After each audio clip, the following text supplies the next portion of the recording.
Hello my dear friends, welcome back to my new lecture जिसमें हम discuss करेंगे modern periodic table या long form of periodic table जो कि मोज़ले ने दिया था।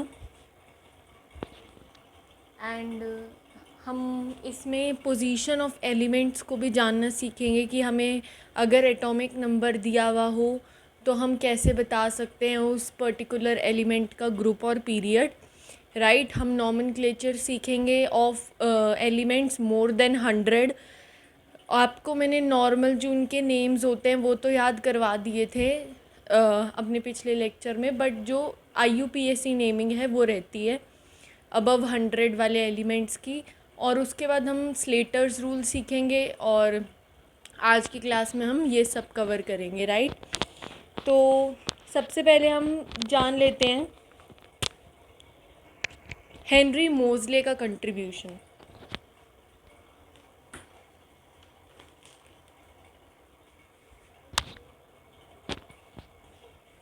हेनरी मोज़ले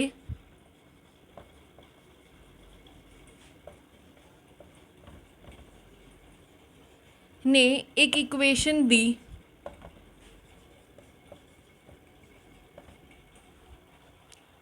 जिसमें इस इक्वेशन से उन्होंने क्या पता लगाया, उन्होंने ये पता लगाया कि atomic number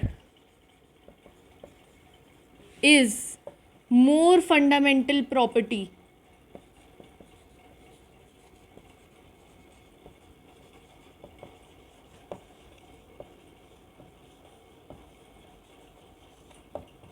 as compared to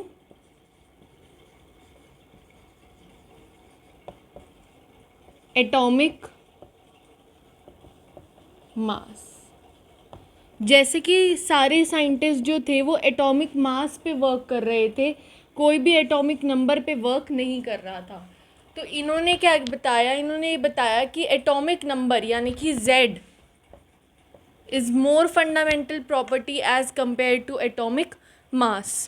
right, तो इन्होंने इससे ये बताया कि पीरियोडिक प्रॉपर्टीज़, मतलब जो पीरियोडिक टेबल में हम प्रॉपर्टीज़ को देखते हैं, right, they are the functions of atomic number not of atomic mass.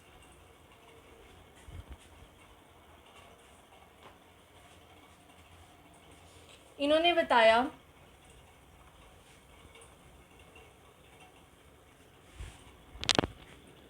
Properties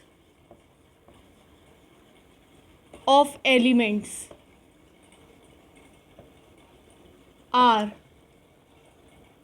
the periodic function of atomic number। ये जो थी ये इन्होंने स्टेटमेंट दी थी। और मेंडलीव की क्या स्टेटमेंट थी कि properties of elements are periodic function of atomic mass. इनकी क्या स्टेटमेंट थी, properties of element are periodic function of atomic number. तो ये रहा हेनरी मोज़ले का कंट्रीब्यूशन, हमें इसमें इतना ही जानना था। अब हमारा जो नेक्स्ट टॉपिक है जो हमें आज की क्लास में कवर करना है वो है प्लेसमेंट ऑफ एलिमेंट्स। अगर आपको कोई भी एलिमेंट दे दिया जाए और आपको कहा जाए कि इसका ग्रुप नंबर और पीरियड नंबर बताओ तो आप कैसे करोगे? तो इसका एक सिंपल सा चीज़ होती है,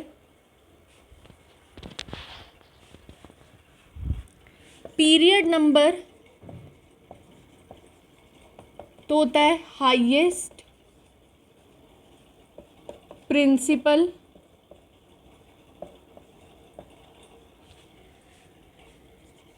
क्वांटम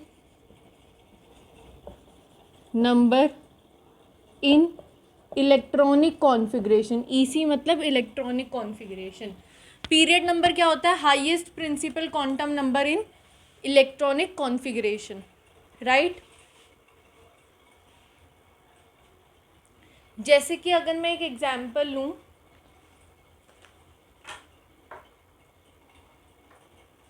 हम लेते हैं Z इज इक्वल टू 19 का, तो इसकी कॉन्फ़िगरेशन क्या होगी? आर्गन और 4s1। राइट, तो इसमें हाईएस्ट प्रिंसिपल क्वांटम नंबर आपको 4 दिख रहा है, तो ये कौन से पीरियड का हो गया? 4th पीरियड का हो गया। ऐसी 2-3 और एग्जाम्पल ले लेते हैं।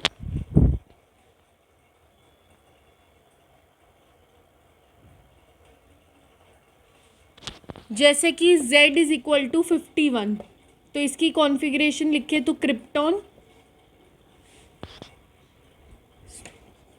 5s2 4d10 5p3। तो इसमें अगर मैं देखूं तो क्रिप्टॉन की इलेक्ट्रॉनिक कॉन्फ़िगरेशन को अगर मैं साइड पे रखूं तो इनमें से आपको प्रिंसिपल क्वांटम नंबर हाईएस्ट कौन सा दिख रहा है, 4 या 5? ऑब्वियसली 5 इज़ हायर, तो इसीलिए इसका जो पीरियड नंबर हो जाएगा वो हो जाएगा 5, यानी कि 5th पीरियड का मेंबर।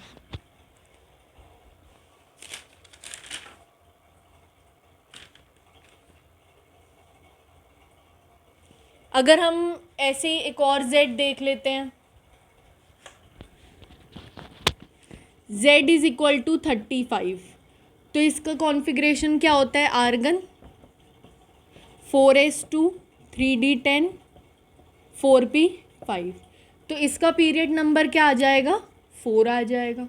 मतलब आप इलेक्ट्रॉनिक कॉन्फ़िगरेशन लिखो, उसमें देखो कि सबसे ज़्यादा बड़ा प्रिंसिपल क्वांटम नंबर कौन सा है। जैसे अगर आप नोबल गैस को लिख के करने में कंफर्टेबल नहीं हो तो आप सीधा इसको ऐसे करिए, जैसे कि अगर मैं थोड़ा छोटा ले लूँ, Z इज़ इक्वल टू 15 ले लूँ, तो आप इसको पूरा लिख लीजिए 1s2 2s2 2p6 3s2 3p3। तो आपको पता चल जाएगा कि हाईएस्ट प्रिंसिपल क्वांटम नंबर क्या है? 3 है। तो ये कौन से पीरियड का मेंबर हो गया? 3rd पीरियड का। तो highest principal quantum number in electronic configuration हमें बताता है कि ये कौन से पीरियड में लाई करेगा।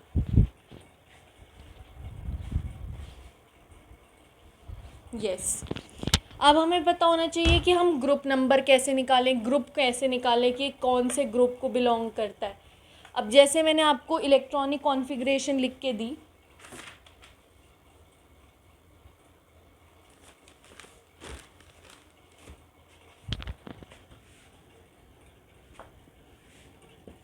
Z इज इक्वल टू 51 की,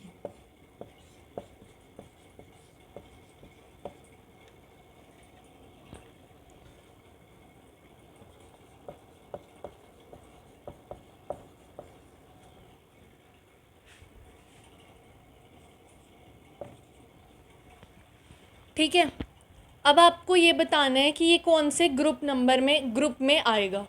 तो इसको देखने का ना बहुत सिंपल सा तरीका होता है। आपको पता है कि नोबल गैसेस जो होते हैं वो सबसे इधर होते हैं पीरियोडिक टेबल में, यानी कि 18th ग्रुप में नोबल गैसेस आते हैं। उसके बाद जो भी एलिमेंट आएंगे वो एक नए पीरियड से शुरू होते हैं, राइट। जैसे कि मान लीजिए, जस्ट सपोज कि मेरी कोई नोबल गैस है जो 4th पीरियड में आ रही है, तो अब इसके बाद वाला जो एटॉमिक नंबर होगा वो क्या होगा? S ब्लॉक में, और 5th पीरियड वाला होगा। मान लो ये है Z is equal to 87, just suppose कर रही हूँ मैं, ये ट्रू नहीं है।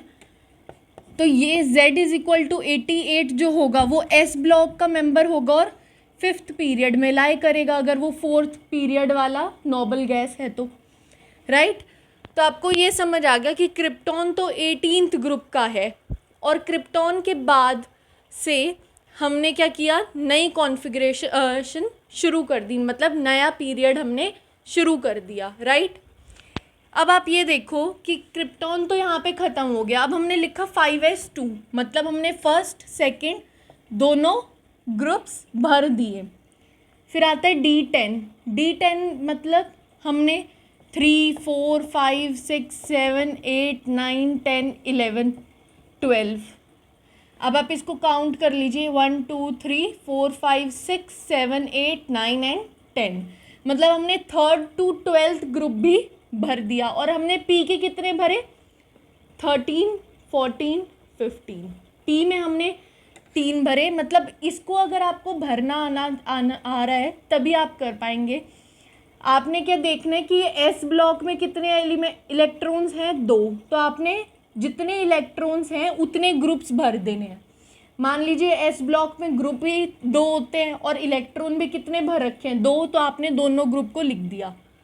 फिर आपने देखा कि डी ब्लॉक में कितने इलेक्ट्रॉन्स भरने हैं, 10, तो आपने 10 डी ब्लॉक के ग्रुप लिख दिए। फिर आपने देखा कि पी ब्लॉक में कितने भरने हैं, 3, तो आपने 3 ग्रुप्स पी ब्लॉक के लिख दिए। और जो लास्ट ग्रुप होगा वो हो जाएगा ग्रुप नंबर। वो क्या हो जाएगा, ग्रुप नंबर। तो ऐसे इलेक्ट्रॉनिक कॉन्फ़िगरेशन को देख के आप ग्रुप नंबर पता लगा सकते हैं।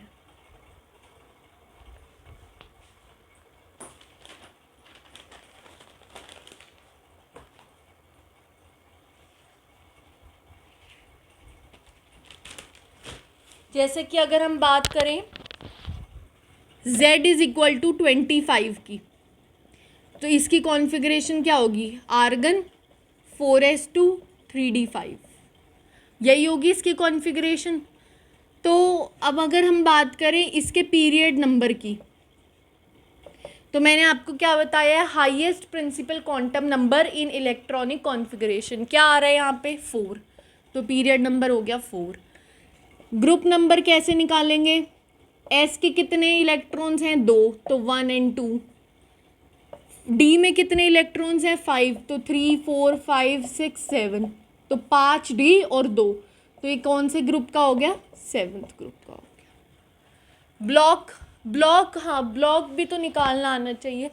तो ब्लॉक कैसे निकालते हैं, लास्ट इलेक्ट्रॉन जिसमें जा रहा है, जिस ब्लॉक, अब आपको ये तो पता ही चल गया कि ये ग्रुप नंबर 7th का है, और 7th ग्रुप में 7th ग्रुप कौन से ब्लॉक में लाई करता है, ऑब्वियसली डी ब्लॉक में लाई करता है, तो ये डी ब्लॉक का एलिमेंट हो गया।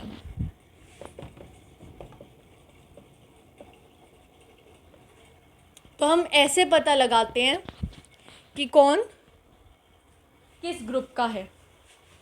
अच्छा, इसमें एक चीज़ याद रखने वाली क्या है,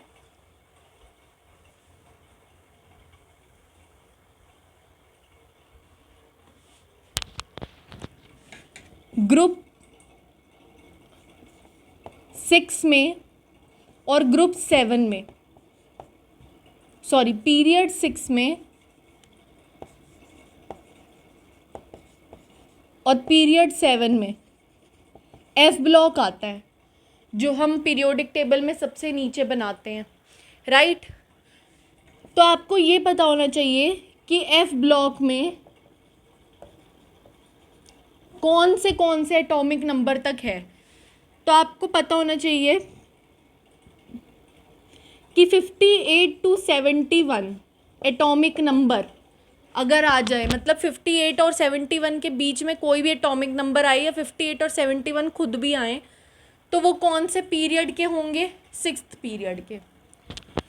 अगर 90 to 103 के बीच में कोई भी आ जाए, तो वो कौन से पीरियड के होंगे, 7th पीरियड के, राइट। और इन दोनों का ही ग्रुप क्या होता है, इन दोनों का ही ग्रुप क्या आ जाएगा, ग्रुप आ जाएगा 3। बस ये चीज़ याद रखनी थी, बाकी तो आप इलेक्ट्रॉनिक कॉन्फ़िगरेशन से बता ही सकते हैं। ये चीज़ याद रखनी थी कि अगर मैंने मान लीजिए मैंने कहा कि मुझे बताओ electronic configuration of 63, electronic configuration नहीं, सॉरी पोजीशन बताओ मुझे 63 की, तो आप कैसे बताएंगे, देखते ही कि 58 to 71 के बीच में पीरियड 6 ग्रुप 3, सीधा ही बता दिया हमने। और ब्लॉक कौन सा होगा, एफ ब्लॉक।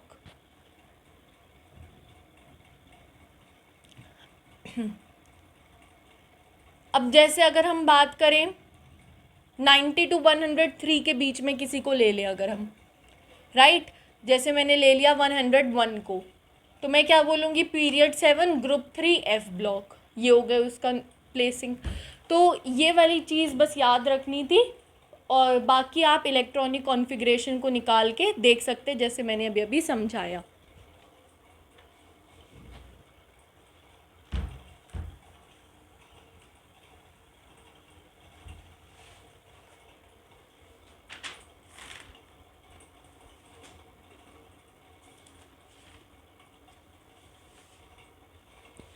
अब एक होती है जनरल कॉन्फ़िगरेशन। जो एस ब्लॉक होता है उसकी जनरल कॉन्फ़िगरेशन होती है NS122। जो पी ब्लॉक होता है उसकी जनरल कॉन्फ़िगरेशन होती है NS2 NP126। जो डी ब्लॉक होता है उसकी जनरल कॉन्फ़िगरेशन होती है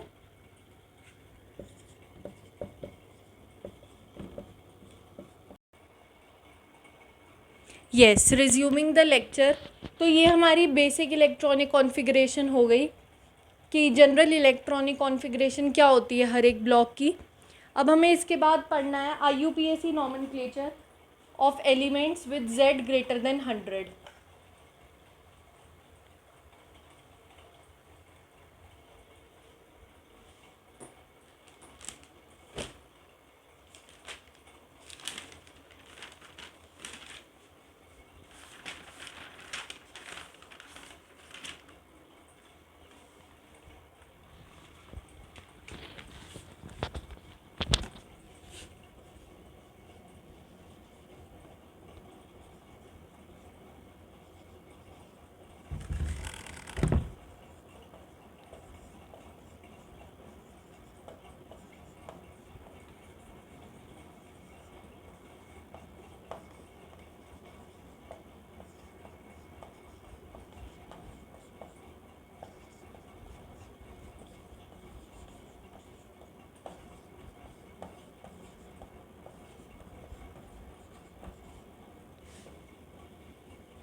यस नील हम वर्ड यूज़ करते हैं 0 के लिए, 1 के लिए अन, 2 के लिए बाय, 3 के लिए ट्राई, 4 के लिए क्वाड, 5 के लिए पेंट, 6 के लिए हेक्स, 7 के लिए सेप्ट, 8 के लिए ऑक्ट एंड 9 के लिए एन। सफिक्स जो यूज़ करते हैं वो होता है ईएम, IUMEM। अगर कहीं भी डबल आई दिखे तो उसको ये प्रोहिबिटेड है।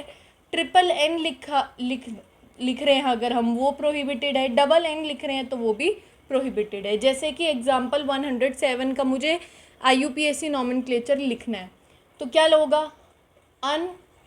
क्यों? क्योंकि 1 के लिए हमने क्या यूज़ करना है अन। फिर क्या आ रहा है 0, 0 के लिए हमने क्या यूज़ करना है नील। पर मैंने आपको बताया जहाँ पे भी डबल एन आए वो नहीं लिखेंगे, तो एक एन को हम यहाँ से उड़ा देंगे और IL को इस वाले एन के साथ जोड़ देंगे। 7 के लिए हम क्या यूज़ कर रहे हैं सेप्ट का सफिक्स हम क्या यूज़ कर रहे हैं ईएम। तो ये क्या बन गया IUPAC नील, राइट।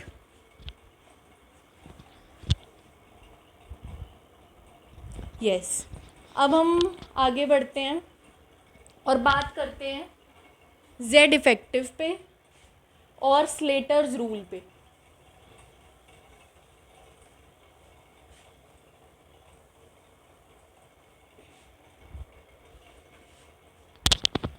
मान लीजिए न्यूक्लियस है और ये इसके ऑर्बिट्स हैं।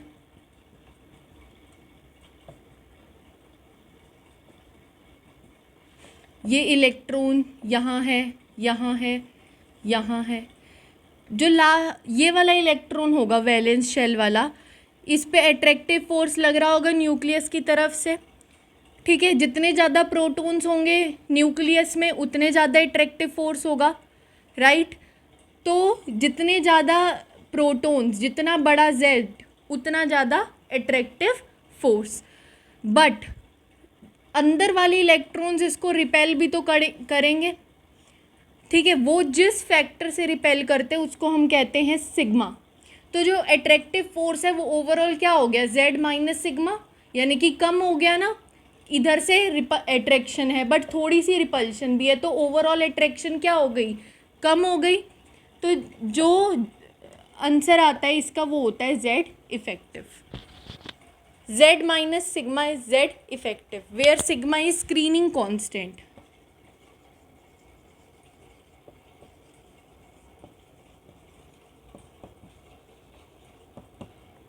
Where sigma is screening constant. अब इस कांस्टेंट की वैल्यू पता लगाने के लिए एक साइंटिस्ट आए स्लेटर, जिन्होंने स्लेटर्स रूल दिए इस सिग्मा की वैल्यू को पता लगाने के लिए.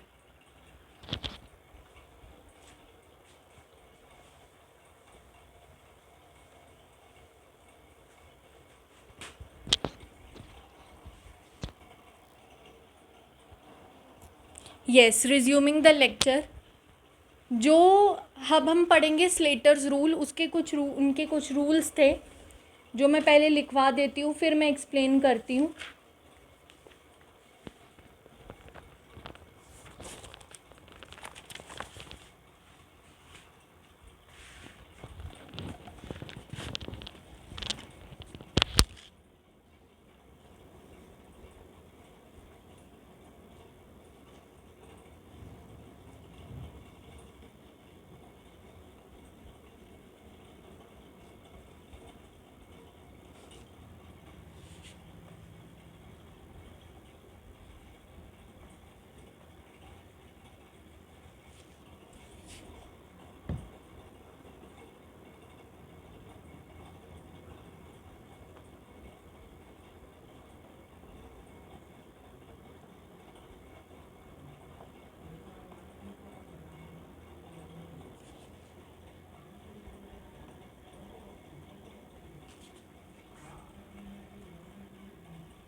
यस, आप इसको नोट डाउन करिए इन पॉइंट्स को, राइट।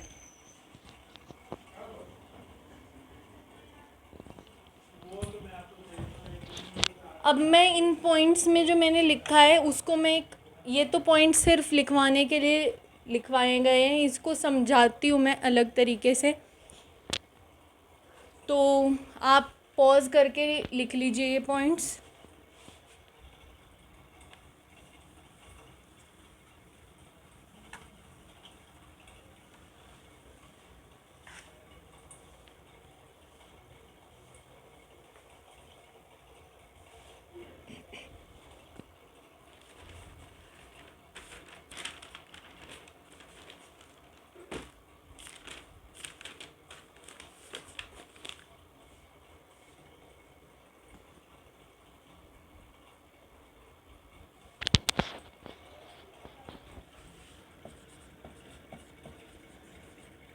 जो आपको याद रखना है वो ये है, जो मैं अभी टेबल लिखवा रही हूँ वो पॉइंट सिर्फ मैंने लिखवाने के लिए करे हैं।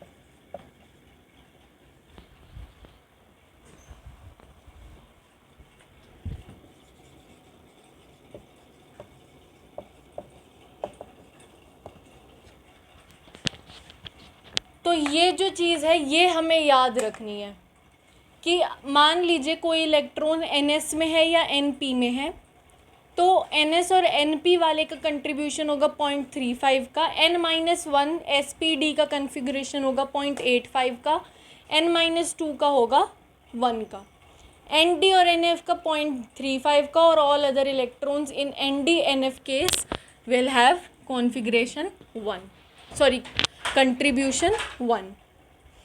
ये आई नो ये समझ नहीं आया होगा, इसके एग्जाम्पल करेंगे तभी ये समझ आएगा।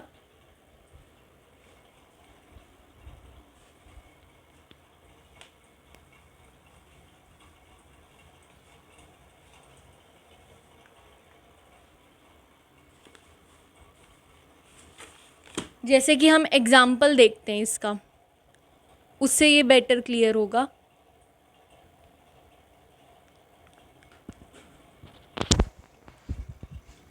जैसे क्वेश्चन है, calculate the effective nuclear charge on 3p electron of sulphur atom, या फिर इसको आप ये कर लीजिए 3d electron of zinc atom. तो सबसे पहले अगर ऐसा कोई क्वेश्चन आता है, हमें क्या लिखना है, जो एटम दिया उसकी कॉन्फ़िगरेशन लिख लेनी है। कैसे लिखनी है कॉन्फ़िगरेशन, वो रूल नंबर 1 में बताया गया है। जैसे आप अपना पेज पलटे और जहाँ पे भी आपने ये रूल्स लिखे थे जो मैंने बड़े बड़े लंबे लंबे लिखवाए हैं, उसमें फर्स्ट पॉइंट ही यही लिखवाया है कि एलिमेंट इलेक्ट्रॉनिक कॉन्फ़िगरेशन कैसे लिखी जाएगी। पहले 1s, फिर 2s 2p, फिर 3s 3p 3d, फिर 4s 4p, फिर 4d, फिर 4f, और s और p को हमने एक ग्रुप में रखा, d और f को अलग अलग ग्रुप में रखा। ऐसे लिखी हुई है ना configuration, 1s then 2s 2p, then 3s 3p, then 3d, then 4s 4p, then 4d, then 4f। यही लिखवाई है मैंने आपको। तो हमने s और p को एक ही ग्रुप में रखा, d और f को अलग अलग ग्रुप में रखना है। और इंक्रीजिंग प्रिंसिपल क्वांटम नंबर में रखना है। मतलब ये नहीं कि 3D बाद में भरा जाता है तो वो बाद में रखोगे, नहीं। आपने पहले 1 वाले प्रिंसिपल क्वांटम नंबर को कंप्लीट किया, फिर 2 वाले को कंप्लीट किया, फिर 3 में जितने भी ऑर्बिटल्स हैं सबको लिख दिया, फिर S में लिखा, 4 में लिखा, राइट। तो ऐसे हमें इलेक्ट्रॉनिक कॉन्फ़िगरेशन लिखनी है। जैसे हम ऐसे लिखते हैं ना कि 4s2 3d10, अगर मैं जिंक का ही लिख के दिखाऊं तो हम ऐसे लिखते हैं। हमें ऐसे ना लिख के कैसे लिखनी है कॉन्फ़िगरेशन, पहले 3d10 को लिखना है, फिर 4s2 को लिखना है। इस रूल के अकॉर्डिंग, स्लेटर्स रूल के अकॉर्डिंग, हमें पहले जिसका क्वांटम नंबर कम है वो पहले लिखेंगे और जिसका प्रिंसिपल क्वांटम नंबर बड़ा है वो बाद में लिखेंगे, ठीक है।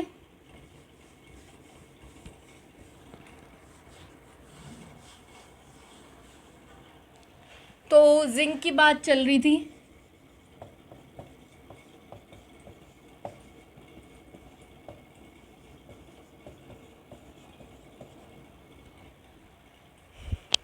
अब आपको क्या याद रखना है कि ये कह रहे हैं calculate the effective nuclear charge on 3D electron of zinc atom. अब हमें पता है 3D में इसके कितने इलेक्ट्रॉन्स हैं, 10 इलेक्ट्रॉन्स हैं। और ये क्या पूछ रहा है कि 3D के एक इलेक्ट्रॉन पे हमें इफेक्टिव न्यूक्लियर चार्ज बताओ। तो 10 तो इलेक्ट्रॉन खुद ही हैं, उसमें से मैंने एक इलेक्ट्रॉन को अंडर कंसीडरेशन लिया कि मैं इस इलेक्ट्रॉन को ऑब्जर्व कर रही हूँ, 3D के एक इलेक्ट्रॉन को मैं ऑब्जर्व कर रही हूँ। तो बाकी बचे कितने जिनको मैं ऑब्जर्व नहीं कर रही हूँ वो कितने हो गए, 10 - 1 दैट मीन्स 9, राइट। तो 9 इलेक्ट्रॉन्स, अब वो जिसको मैं ऑब्जर्व कर रही हूँ, जिस इलेक्ट्रॉन को, वो खुद पे तो रिपल्शन करेगा नहीं, खुद को तो रिपेल कोई कर नहीं सकता ना। एक सामने इलेक्ट्रॉन चाहिए रिपेल करने के लिए, खुद को ही तो कोई रिपेल कर नहीं सकता। तो इसीलिए हमने यहाँ पे -1 किया है, ठीक है। कि हमें अगर सिग्मा की वैल्यू फाइंड आउट करनी है तो हम जिस इलेक्ट्रॉन को ऑब्जर्व कर रहे हैं उसको सब्ट्रैक्ट कर देंगे ताकि बाकी रिमेनिंग इलेक्ट्रॉन्स हमारे पास आ जाए। इतनी बात आई गेस क्लियर होगी। अब जो भी मान लीजिए मैं 3D को ऑब्जर्व कर रही हूँ, तो 3D के राइट हैंड साइड पे कितने भी इलेक्ट्रॉन्स हों उनको हमें नेग्लेक्ट करना है। जैसे 3D के राइट में क्या है, 4s है, तो इसके इलेक्ट्रॉन्स को हमें क्या करना है, नेग्लेक्ट करना है। क्या करना है, नेग्लेक्ट करना है। अगर यहाँ पे 5p कुछ भी भरा होता आगे आगे तो उन सब को हम क्या कर देते, नेग्लेक्ट कर देते, अगर हमसे कहा गया होता कि 3D के इलेक्ट्रॉन पे सिग्मा की वैल्यू फाइंड आउट करो, ठीक है। यही था आपका सेकेंड पॉइंट जो मैंने लिखवाया था, 0 for electrons in group outside the one considered.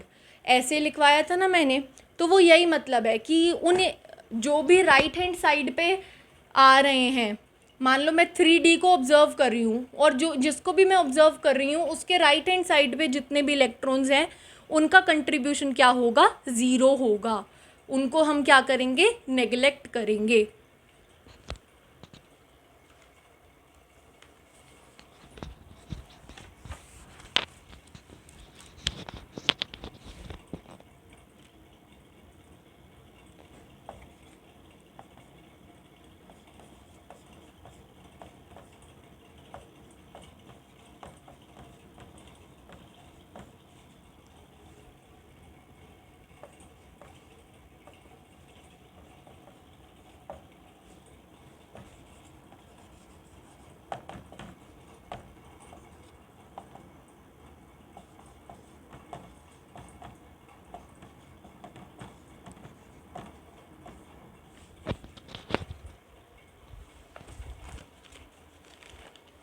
अब जो मैंने आपको टेबल लिखवाया आप वो खोल लीजिए। उस टेबल में देखिए, अब मैंने क्या बताया, हम किसको ऑब्जर्व कर रहे हैं, 3D को ऑब्जर्व कर रहे हैं। तो मैंने आपको ऐसे टेबल में ऐसे लिखवाया ना, NS या NP, ND या NF। तो हम किसको ऑब्जर्व कर रहे हैं, ND को ऑब्जर्व कर रहे हैं, राइट। तो आप राइट हैंड साइड वाले चीज़ को देखेंगे, ठीक है, जो ND/NF के नीचे लिखा हुआ है। टेबल जब मैंने अभी आपको बनवाया है उसमें मैंने क्या लिखवाया कि ND और NF का कंट्रीब्यूशन कितना होता है 0.35 और बाकी सबका क्या होता है 1। तो अब आप इसकी कॉन्फ़िगरेशन देखिए 3D। अब मैंने आपको ये भी बताया कि हम D के कितने इलेक्ट्रॉन्स को लेंगे, 9 इलेक्ट्रॉन्स को लेंगे, 10 इलेक्ट्रॉन्स को नहीं लेंगे, क्योंकि एक इलेक्ट्रॉन को तो हम ऑब्जर्व कर रहे हैं, बाकी 9 इलेक्ट्रॉन्स उस एक इलेक्ट्रॉन पे शील्डिंग इफेक्ट लगाएंगे। तो हमने क्या लिखा 9 इंटू 0.35, यही दे रखा है मैंने टेबल में कि ND या NF हो तो हमने क्या लिखना है 0.35। ये क्या है ND कितने इलेक्ट्रॉन्स कंटेन कर रहा है 9, इंटू क्या करेंगे 0.35 प्लस उसके बाद अब आर्गन क्या होता है 18, और हमने क्या बताया कि ND या NF को छोड़ के बाकी सब इलेक्ट्रॉन्स के लिए हम क्या लिखेंगे 1, और आर्गन में कितने इलेक्ट्रॉन्स होते हैं 18, दैट मीन्स 18 इंटू 1 प्लस अब हमने बोला कि 4s को तो हम कंसीडर ही नहीं करेंगे। क्यों नहीं करेंगे? क्योंकि इसके राइट हैंड साइड पे आ गया और राइट हैंड साइड वालों को हमने नेग्लेक्ट करना है, तो उसके लिए हमने +0 लिख दिया। तो आंसर क्या आया 21.15। तो ये किसकी वैल्यू आ गई? सिग्मा की वैल्यू आ गई। आई होप ये क्लियर होगा। एक और एग्जाम्पल करवाते हैं जिससे और क्लियर हो। हालांकि ये कभी नीट में नहीं पूछा जाता, ये BSc फर्स्ट ईयर में पढ़ाते हैं, फर्स्ट सेमेस्टर में।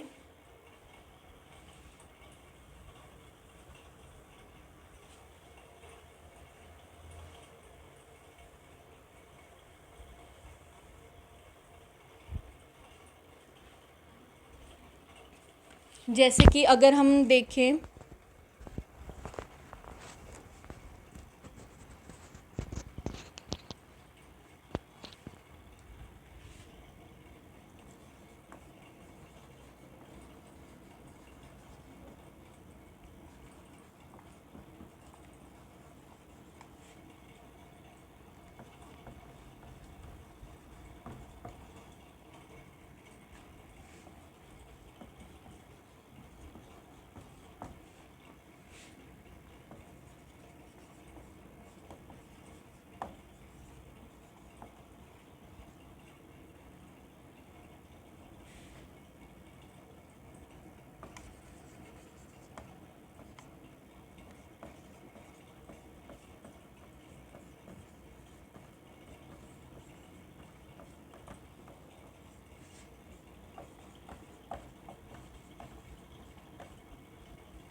यस, अब हमें क्या कैलकुलेट करना है? Z इफेक्टिव कैलकुलेट करना है। Z = 64 के लिए, और 4f ऑर्बिटल को हमने कंसीडरेशन में लिया है।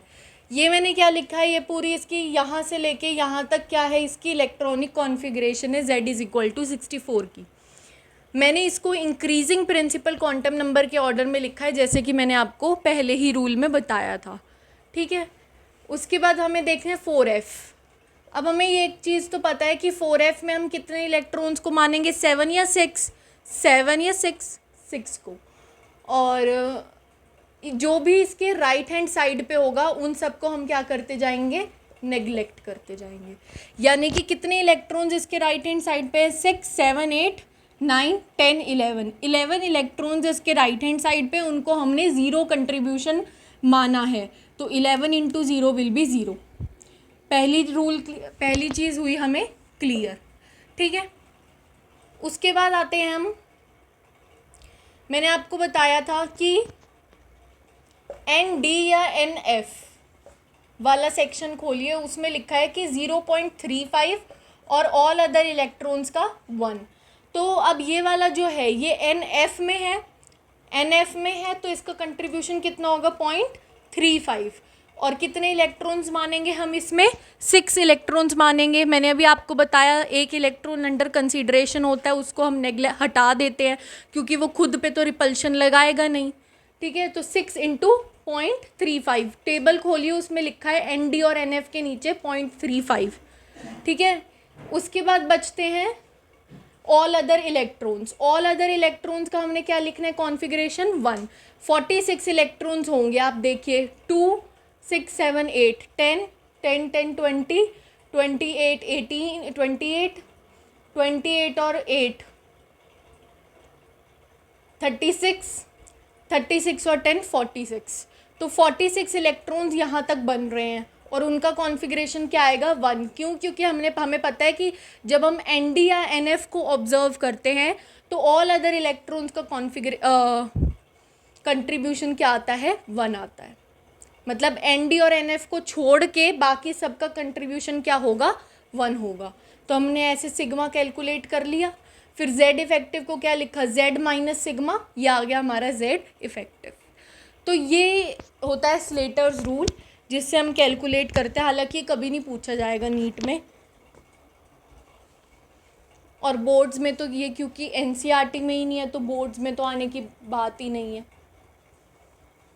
ये जस्ट एक्स्ट्रा इन्फॉर्मेशन है, जिसको ये देखना है वो देखे, नहीं देखना ये कोई इतना कंपल्सरी नहीं है topic, you can skip this. अब इसके कुछ एप्लीकेशंस होते हैं स्लेटर्स रूल की, राइट।